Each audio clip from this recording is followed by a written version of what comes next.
I feel like in more recent years, big names in the gaming industry like Nintendo or Capcom have taken a backseat for smaller indie developers. From Concerned Ape to Team Cherry, we've had some gorgeously produced video games coming from teams with only a handful of people working on them. But one name in particular shines above the rest. First released as a beta version in 2018 with a full release in 2020, Hades describes itself as a roguelike, godlike video game. For those of you who are unfamiliar with the title, you play as Prince Zagreus of the Underworld.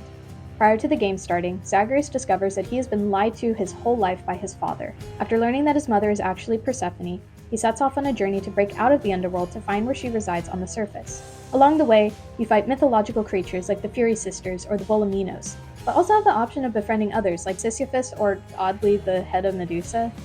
I don't know, she's an interesting critter. I don't say this lightly, but I truly believe that Hades is the best indie video game currently on the market. With its creative use of Greek myth, the story's themes, and its music, it's no wonder why this game has gotten so much praise by even the harshest critics in the gaming industry.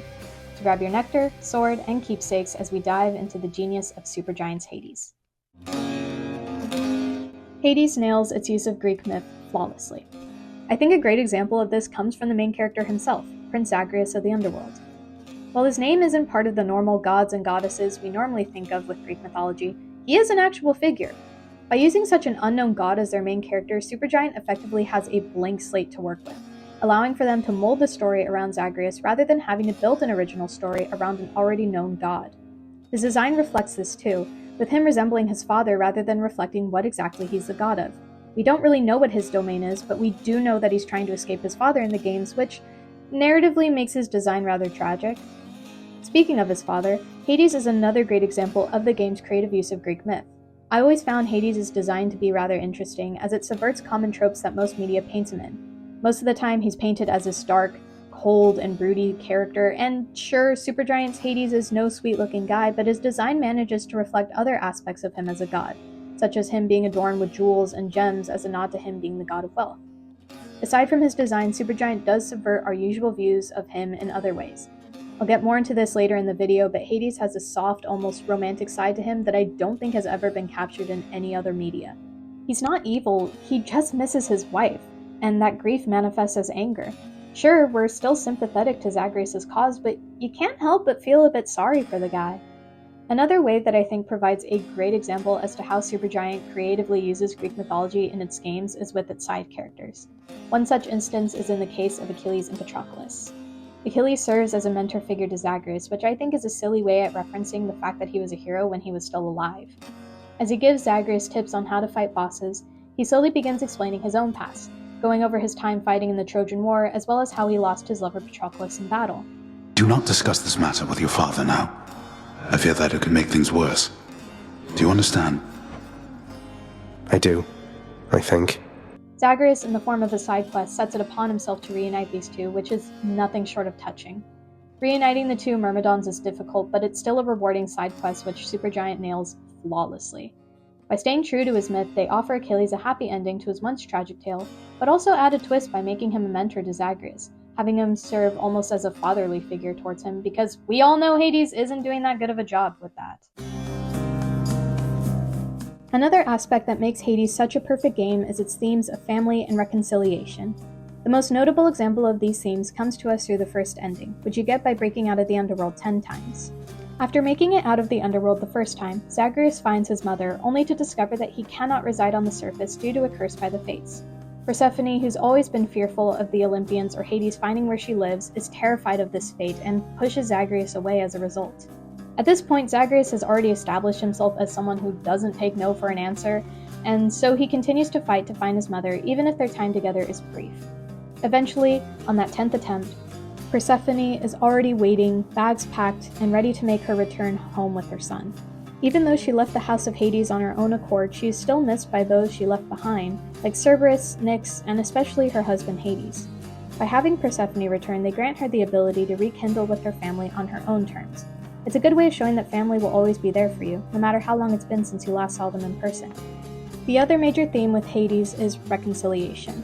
For example, Hades isn't that great of a dad. I mean, for starters, the guy never told his son who his mother actually was, and that's not including the amount of times Hades has straight up slimed Zagreus for trying to go see Persephone when he does eventually find out the truth.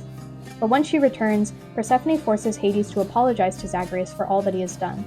Sure, his actions were not done out of a genuine dislike of Zagreus, but that still doesn't excuse them. From that point on, Hades tries to lose his rough exterior and become a better father. It's a slow journey, seeing as Zagreus and Hades are both infuriatingly stubborn, but I feel like it works because in doing so, Supergiant not only showcases how family can oftentimes be a source of pain, but also brilliantly shows that when they put in the effort, family can eventually mend their relationships and strive for a better future.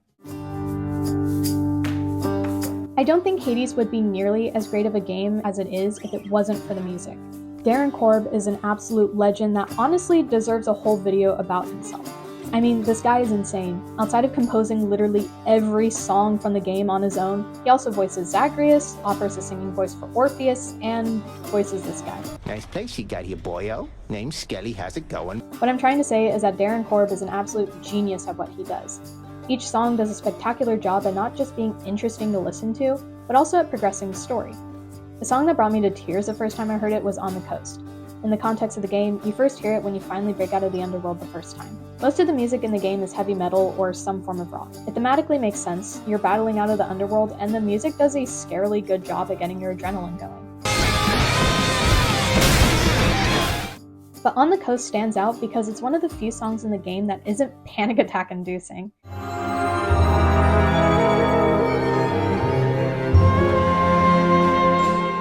The game does a really interesting thing here where you physically lose the ability to dash or run the first time you hear the song. It forces the player to slow down and appreciate the beauty of making it out of the underworld, while also serving as a "we're not in Kansas anymore" moment that is just breathtaking.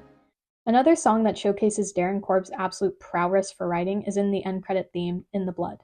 In-game, it's sung by Orpheus and Eurydice as you guide your mother back home to Hades, which gives it a nice narrative tie-in as to why you're hearing it. There is, however, one line that has stuck with me since I first heard it over 5 years ago.